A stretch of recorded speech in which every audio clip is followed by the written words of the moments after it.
Thank you very much, Kelleher. Look, Minister, I rise to raise this particular very serious matter because it has come as a bolt out of the blue, as described by various representatives of people with disabilities. And clearly, Minister, I'm very concerned with the import and the direction that the Department has taken in the whole area of disability, to be quite clear. We've had a history now over recent times of direct attack on funding of disability services and supporting people with disability.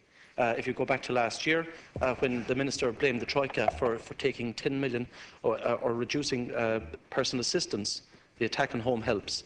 But this particular issue of removing the Mobility Allowance and the Motorised Transport Grant, we accept that there was difficulties in terms of its compliance with equal status legislation. But what we don't accept or cannot accept is that it's been arbitrarily removed and nothing else put in its place.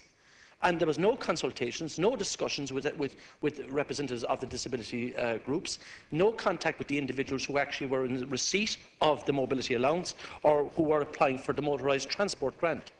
And this is having a devastating impact on people and their quality of lives. We have to put it in context, Minister.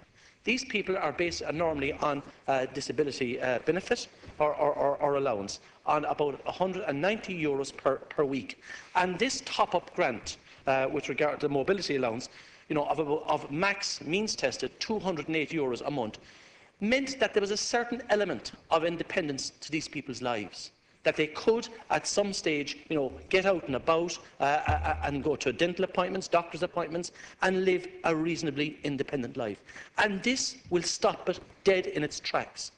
And what I'm saying, Minister, is there not a way of carrying out the review as was committed and promised? We don't know where that particular review is, but we do know one thing, that the grants have been scrapped, and they will have a huge impact on the quality of lives of individuals who depend on this mobility allowance and the motorised transport grant.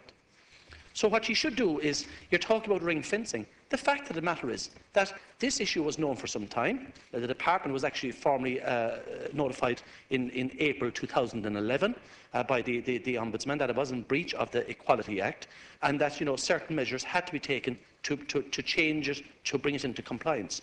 But even in the Ombudsman's press release yesterday, it is most regrettable that the Department of Health failed to find a solution to address the problems surrounding the Mobility Allowance Scheme and the Motorised Transport Grant Scheme, and that the Government has now chosen to discontinue them. Most regrettable is what the Ombudsman is saying. But, Minister, I can assure you that people that depend on the mobility grants find it very, very regrettable, because this is a direct attack on people with disabilities for them to allow them to live independent lives in their communities and function and play a meaningful role in society. And clearly this decision has to be reversed. A scheme has to be brought into place that is in compliance with the Equal Status Act, but at the same time does not discriminate and does not mean that people with disabilities are now finding it harder to actually live an independent life with a certain element of quality. And this is a shameful decision. And I know you agonised over it, Minister. I know you did. You said you did.